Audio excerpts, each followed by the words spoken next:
friend. We are on chapter 9 today. Chapter 9 is called Poo Patrol, Goldfish, and Ninja Tortoises.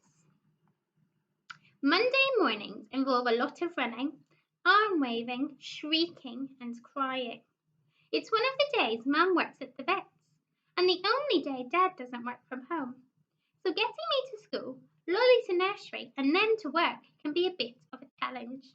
For them anyway. I usually just kick about in my room, avoiding all of the above until it's time for breakfast. But that was before Flicker. On my first school day since the baby dragon had arrived, I was more panicked than Mum and Dad combined. My first job was Poo Patrol. I'd already learned the best way to deal with Flicker's poos was with a pair of oven gloves and a water pistol, just in case any had dried out to the point of detonation. Then I used one of Lolly's little plastic spades from last year's holiday at the beach to shovel them up and drop them down the toilet. Quick wash of the spade in the sink and the worst job was done.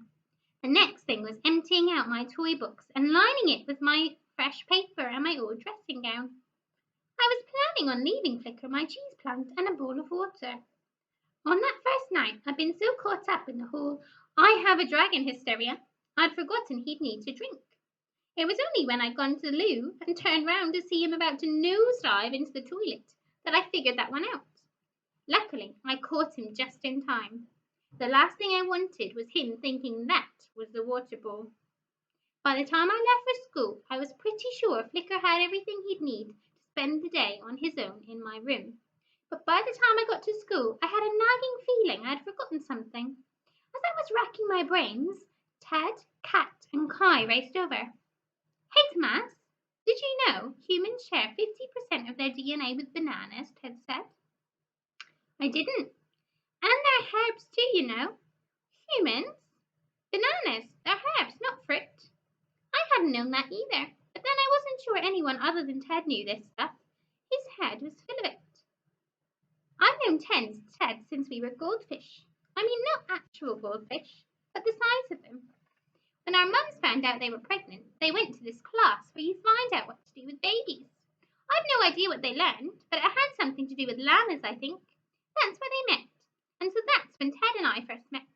Although, being squished inside our mums meant our first playdates were a bit limited. We were even due to arrive on the same day, which would have been pretty cool, really, as we'd have the same birthday. But Ted went and barged his way out early, so he had a full 2 weeks with no best mate, which kind of serves him right. Cat and Kai we met on our first day at school. They're twins, like me and Lolly. They generally seem to like each other. It doesn't stop them arguing, mind you. But if push comes to shove, if you mess with one, expect the other to come wading in for them. So there's the 4 of us, and it's been like that since forever. You okay, Tomas? Cat asked. Where'd you get all those scratches? I rubbed my arm.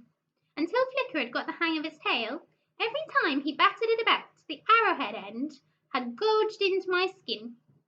Tom, I said hurriedly. What about that? He asked, pointing at my hand. I fiddled with the plaster. It was just a mild burn from my first Poo Patrol, before the oven glove. I'm rubbish at lying. I panic, and then my overactive imagination gets involved. For some reason right then, Nana's tortoise, Jacko, popped into my head. Only he was a ninja tortoise with a jetpack. I was just about to blurt out that I'd been attacked by a torpedo tortoise, when luckily I was saved by Mr. Peters ringing the bell. I lunged for the door, just managing to get in front of Liam, I rule the universe, Sawston. Oi, he wailed. Sir, Tomas just elbowed me. And actually brushed his arm with the tip of my littlest finger, but Liam's not one to bother with details. Without hanging about to see if Sir was going to call me back, I ducked inside and made for our classroom. Okay, 3N, I hope you are enjoying the story so far, and I will see you tomorrow.